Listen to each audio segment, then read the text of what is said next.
আজ বানাচ্ছি দুপুরে তানির জন্য একটা স্পেশাল খাবার। এখানে আমি নিয়ে নিয়েছি একদম ফ্রেশ পালং শাক। পালং শাক বাচ্চাদের জন্য খুব ভালো হয়। তো প্রথমে পালং শাকটাকে ভালো করে ধুয়ে তারপর এর মধ্যে আমি দিয়ে দিচ্ছি ধুয়ে রাখা চাল আর ধুয়ে রাখা কিছুটা ডাল। তার সাথে আরো একটা জিনিস আমি অ্যাড করছি, যেটা হলো কয়েক টুকরো আলু। তারপর এটাকে ভালোভাবে সিদ্ধ হতে দেবো। এখানে একটা জিনিস মনে রাখতে হবে, 1 বছরের নিচে বাচ্চাদের নুন বা চিনি কোনোটাই দেওয়া উচিত না, তাই এখানে আমি নুন চিনি অ্যাড করছি না। আর এখানে দেখতে পাচ্ছ পালং শাক, চাল, ডাল আর আলুটা খুব ভালোভাবে সিদ্ধ হয়ে গেছে। এবার এটাকে একটা মিক্সিতে নিয়ে তারপর পেস্ট করে নিতে হবে।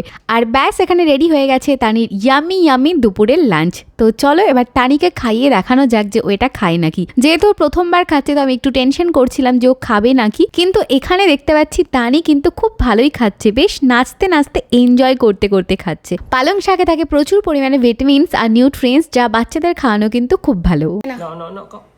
ওলে বাবালে, কেমন নাচো নাচো, ওই বাবালে।